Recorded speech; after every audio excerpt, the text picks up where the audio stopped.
falo diretamente de Tel Aviv, Israel, aqui o calçadão principal dessa que é a principal cidade, capital de Israel, sendo que Jerusalém é a capital religiosa, né, considerada pelos israelenses. Aqui é a capital econômica. Olha, Andressa, o dia tá bonito, quem nos acompanha na live pode ver aí pelo YouTube, GZH, dia de muito sol, 29 graus, nem parece, quando a gente olha assim num primeiro olhar, que o país está em guerra, mas é isso que a gente ouve com todas as pessoas com as quais eu conversei desde o primeiro momento em que eu cheguei aqui a Israel por terra, a partir da fronteira com a Jordânia.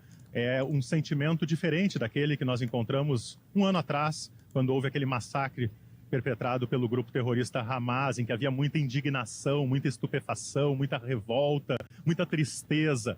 Agora é um sentimento de guerra, de esmagar o grupo terrorista Hamas, mas também e principalmente neste momento o Hezbollah no norte. A chegada, Andressa, foi complicada. Quem acompanha, né, os relatos aqui na atualidade, eu venho contando desde segunda-feira, a cada parada nos aeroportos, porque, como eu venho comentando, os voos foram praticamente todos cancelados aqui para Israel, das companhias internacionais. Apenas companhias israelenses estão pousando no aeroporto Ben Gurion. Isso obrigou com que eu fizesse aí uma jornada passando por 3 continentes, né? Iniciando aí em Porto Alegre, Rio de Janeiro, Roma, Cairo e Amman, na Jordânia. E eu acabei pegando praticamente o primeiro voo entre o Egito e a Jordânia depois daquela chuva de mísseis balísticos lançadas ontem pelo Irã aqui contra Israel. Então foi um voo muito tenso, de madrugada, era para ter saído às 11 da noite, acabou saindo por volta das 2h30 da manhã. Os semblantes das pessoas, dos passageiros, muito tensos. Eu olhava pela janela quando o avião fez uma curva e tomou o espaço aéreo da Jordânia, dava para ver muito próximo o território israelense, então a gente via luzes das cidades israelenses e torcia para que não se visse nenhuma explosão no céu, nenhum clarão, porque indicaria que o ataque iraniano continuaria. O avião, durante todo o tempo, voou muito baixo. A gente ficava se perguntando, eu particularmente me perguntava se de fato o ataque iraniano já teria terminado, se eventualmente um míssil poderia ser disparado contra o avião. Então, te conto assim, sinceramente, foi um dos voos mais tensos que eu já fiz na minha vida. Um voo de 1 hora que eu contava cada segundo para que logo pousasse, porque podia ter um erro de avaliação por parte de Israel, achando que era um míssil iraniano, por parte do Irã. Então, assim, felizmente a gente pousou em Amman, e aí eu descansei um pouquinho, umas 2 horas no hotel, tomei um banho, e aí iniciei a entrada aqui em Israel, pela fronteira que fica mais ou menos no centro do país. É uma fronteira que é controlada pelos israelenses, mas logo em seguida já é a Cisjordânia. Então eu entrei pelo território palestino, entrei por Jerusalém Leste também, então muita segurança sendo revistado a todo momento, porque essa é a diferença em relação ao ano passado.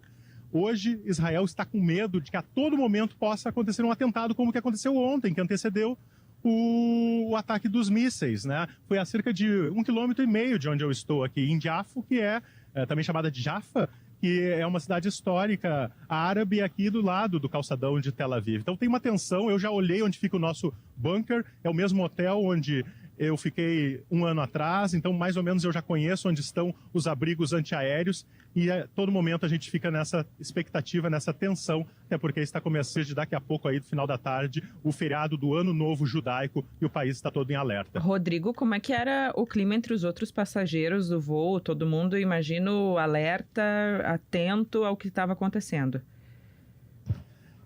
Foi curioso porque, primeiro que o avião era muito antigo, né? Um avião Boeing muito antigo, de uma companhia pequena aqui, que é a Jordan Aviation. E então ele não tinha braço, não tinha, né, anteparo na cadeira, na poltrona. O avião, realmente, assim, uma companhia que nos deixa um pouco apreensivos. Fora isso, quando o avião passou por sobre a Península do Sinai e adentrou no espaço aéreo jordaniano, eu vi que a comissária de bordo deu uma olhadinha pela janela, assim, e comentou entre os colegas ali alguma coisa que eu não ouvi o que era, mas eu já corri o olhar para a janela, eu estava sentado na janela também, e a gente fica ouvindo todo tipo de barulho, todo tipo de eventual sinal de que pudesse haver uma continuidade dos ataques com os mísseis. Aqui, neste momento, em Israel, também é essa sensação, sabe, Andressa? Eu vim, já aluguei um carro, fui até o aeroporto Ben Gurion, o aeroporto está praticamente deserto, pouquíssimas aeronaves das companhias aéreas israelenses que chegam ainda ou que partem, são as únicas autorizadas a partir, e num determinado momento eu comecei a ouvir um barulho, uma sirene, provavelmente de uma polícia ou ambulância, só que a gente já fica, né, imaginando se seria a sirene antiaérea. Eu estava com um fone de ouvido, cheguei a tirar o fone de ouvido, ficar em alerta para ver se tinha que correr para o abrigo ou não. Vou virar um pouquinho a câmera para quem está acompanhando pela live em GZH, já convidando os nossos ouvintes, para vocês verem aqui, ó, que apesar de tudo, os israelenses tentam manter algum tipo de normalidade. O que eu ia observar contigo, né, Rodrigo? Primeiro que é uma vista muito bonita aí no calçadão, os carros passando, o pessoal ali até andando jogando frescobol, andando de patinete. Esse é o clima, as pessoas tentando manter uma vida normal em meio à guerra. E ali atrás, ó, tá um pouquinho longe, mas quem está vendo na live talvez consiga identificar uma faixa em amarelo que diz "Bring them home now", né? Tragam eles para casa agora, de volta. Eles são os reféns, né? São mais de 100 reféns que ainda estão em poder do grupo terrorista Hamas, e 60 deles acredita-se que estejam com vida. O restante, infelizmente, acredita-se que estejam já mortos, mas estão todos eles lá ainda na faixa de Gaza, e a gente passando pelas ruas, a gente vê justamente essas imagens nos cartazes, nos postes, com frases como aquela ali, e aqui do lado, ó, vou virar mais um pouquinho para quem acompanha pela live ver, e nos postes, como esse aqui, ó, tem uma imagem, uma foto de um dos reféns. Agora deu pra gente ver aqui. Daniel Peretz, de 22 anos, está um pouquinho escondida por outra, que é um símbolo da paz aqui em amarelo, que diz Now. Mas é isso, é o Daniel Peretz, de 22 anos, um dos reféns. E a mesma frase, "Bring him home now". Traga eles de volta agora. Então, vai ser uma celebração, na verdade, uma cerimônia de memória no próximo dia 7, que a gente não sabe muito bem como vai acontecer, Andressa, porque não dá para se acumular, não dá para ter pessoas fazendo algum tipo de manifestação, seja de apoio ao governo do Benjamin Netanyahu, seja de repúdio, porque qualquer acúmulo de pessoas vira um alvo dos atentados dos terroristas, porque, como aconteceu ontem aqui atrás de mim, mais ou menos 1,5 km, 2 quilômetros. Estou numa parte que também é um pouco tensa, porque ali ao lado, ó, virando a câmera também da nossa live, ali aquele prédio branco é o prédio da Embaixada dos Estados Unidos aqui em Israel.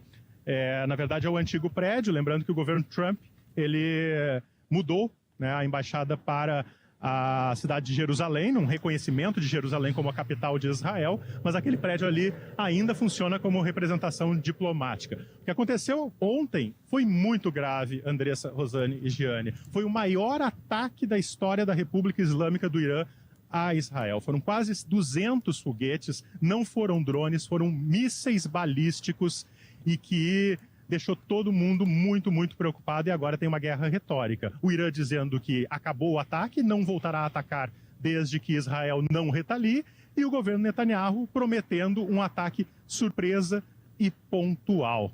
Vamos aguardar, né? Como será essa resposta, se é que ela virá.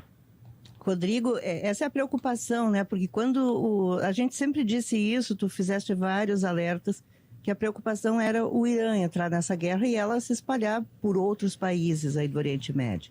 Como o Irã fez esse ataque ontem, e aparentemente foi um ataque pontual, focado em instituições, enfim, de segurança de Israel, mas a preocupação sempre é com a possibilidade de os civis serem atingidos, de essa guerra tomar novas proporções.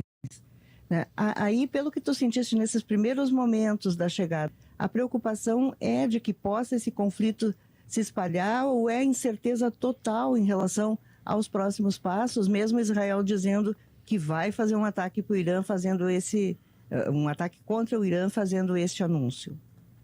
Me surpreendeu muito, Rosane, as palavras, né, de alguns reservistas com os quais eu conversei nesses primeiros momentos aqui, pessoas que eu já tinha tido contato lá em outubro do ano passado, e eles me disseram que, assim, ó, a areia, pensamos numa ampulheta, né, aquele equipamento que mede o tempo com uma areiazinha que vai escorrendo, né, no meio do vidro. Eles disseram, um deles me disse sim, o seguinte, a areia virou. Ou seja, o tempo do Hezbollah está correndo e há um sentimento, mesmo em quem é crítico ao governo de Netanyahu, de que a hora do Hezbollah chegou, que é preciso acabar com o grupo extremista libanês. Então, isso me surpreendeu, eu não tinha essa expectativa, porque eu vinha observando muito um repúdio ao governo do Netanyahu, uma exigência para que os reféns voltem para casa, algo que o Netanyahu falhou, mas há um apoio em torno do governo, mesmo de quem é crítico do governo, porque acha que o governo está, sim, conseguindo acabar com aquele grupo histórico que vem atacando Israel a partir do norte, não só de um ano passado para cá, mas sucessivas décadas desde que foi criado no início dos anos 80. O que a gente espera aqui também, ó, lendo os analistas de jornais como Haaretz, o Jerusalem Post, eles avaliam que o que pode acontecer agora, uma retaliação por parte de Israel, seria um ataque a centrais nucleares iranianas, ou seja, acabar com qualquer tipo de possibilidade de que o Irã venha a ter a bomba atômica. Israel tem, embora não admita, a gente sabe que Israel tem a bomba atômica, é um dos países que detém armas nucleares. Isso coloca Israel numa ampla vantagem, está num clube seleto dos países do mundo que tem a bomba atômica. O Irã não tem, mas consegue enriquecer urânio suficientemente rápido para ter uma bomba atômica, segundo estrategistas. Isso é preocupante, além disso, tem um cuidado que a gente sempre tem quando a gente avalia questões militares. Uma coisa é ter a bomba atômica, outra é capacidade de dispará-la. Isso o Irã não teria, isso levaria mais um tempo. Mas aí a incógnita, quanto tempo seria? Seria 6 meses? Seria 1 ano? Isso a gente não sabe. O governo Biden vem tentando algum tipo de mediação, mas até o momento não tem sido suficiente para parar, nem para dissuadir o Irã de não atacar. E a gente sabe que aqui nesse mar lindo aqui do mar Mediterrâneo tem porta-aviões e destroyers americanos posicionados para tentar dissuadir o Irã de atacar, mas a gente viu que não foi suficiente. E Biden também não tem conseguido parar o desejo, a vontade ou a operação estratégica de Netanyahu para se manter no poder e, quem sabe, desviar um pouco a atenção lá da questão dos reféns em atacar o Irã. É um pouco de incógnita, é um pouco de indefinição, e a gente fica sempre muito apreensivo porque o Irã nuclear seria um perigo não só para Israel, para o Oriente Médio, mas para o mundo, né? O impacto disso, de se alastrar para o mundo, envolve muito a participação dos Estados Unidos, inclusive numa resposta de Israel ao Irã. E de ontem para cá mudou muita coisa, inclusive em relação à participação dos Estados Unidos nesse conflito, não é, Rodrigo? Surpreendentemente também, né, Giane, o petróleo que a gente vinha falando aqui não tinha mexido os ponteiros no preço do barril do petróleo, ontem mexeu, né?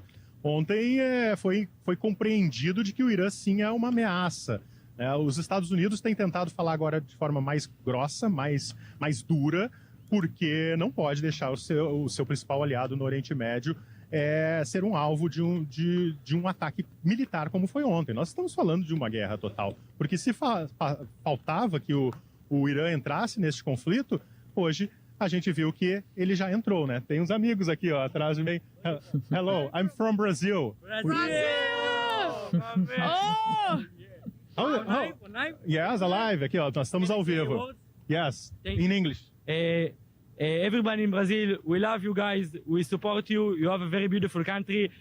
Brazil is very nice. And the war. The war, okay, the war is very difficult. Israel has the right to defend itself, and I think every Brazilian citizen should know that Israel is not support on attacks on... I can say something? Very fast, please. Okay, Sim. only Israel and fuck Hamas. Ok. Galera, tá aí, ó, gente, um dos estudantes jovens aqui, bye, dizendo, né, que Israel tem o direito de se defender, de legítima defesa, é o argumento do governo, né? O menino mais jovem ali disse, I love Israel, não vou traduzir o palavrão que ele disse, né, mas em inglês, fuck Hamas, o grupo terrorista. Isso aí. Sorry? How much viewers? Ok, thank you. Andressa, voltamos contigo, então. Mais alguma pergunta aí do estúdio? Temos várias, Rodrigo. A gente tem as perguntas aqui, e aí até para descrever, os guris chegaram ali, né? Uns jovens sem camisa, área de orla, e quiseram falar com o Rodrigo, falaram que gostam do Brasil, que é um país muito bonito e tal. E aí disseram, estamos defendendo o Hamas tem o direito de se defender e que se ferre. Aliás, o Israel tem o direito de se defender e que se ferre o Hamas. Isso. E é impactante ver o Rodrigo está na beira da praia, né? Olha a imagem que ele traz. Tem ali os jovens que foram que abordaram ele, mas tem o pessoal andando de skate, né? Jogando, praticando esportes na beira da praia, e o cartaz dos reféns no poste. É impactante ver essa cena, né? É impactante. Tem, sobretudo, um sentimento aqui que eu percebo de resiliência, né? A gente fala tanto de resiliência aí no Rio Grande do Sul com relação à nossa tragédia particular do clima, mas tem um sentimento dos israelenses de não deixarem se abater com a guerra. Eu acho que isso é o principal, né? Enquanto eu me deslocava do aeroporto para cá de carro, realmente, essa cena que a gente está vendo aqui não é exceção, não. É nos calçadões, é nas ruas, pessoal de patinete.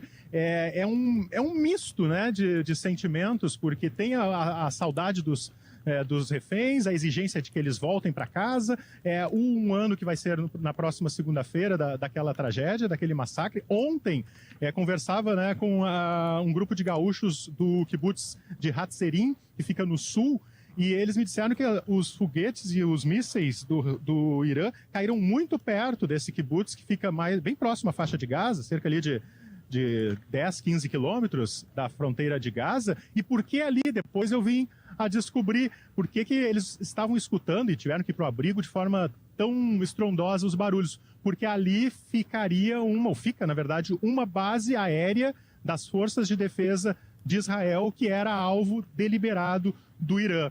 Tem um medo aqui, em Tel Aviv, de que o Irã mire a sede do Mossad. O Mossad é o serviço de inteligência externa, ou seja, como se fosse a CIA dos Estados Unidos, quem realizou aqueles ataques cirúrgicos com os pagers e com os walk-talks, que eliminaram os líderes do Hezbollah. Então, a sede do Mossad fica num bairro aqui muito povoado, com muitos civis. Então, este é o medo de que um bombardeio à sede do Mossad possa não só atingir o quartel-general, mas também civis aqui de Tel Aviv, nessa área que é bastante populosa.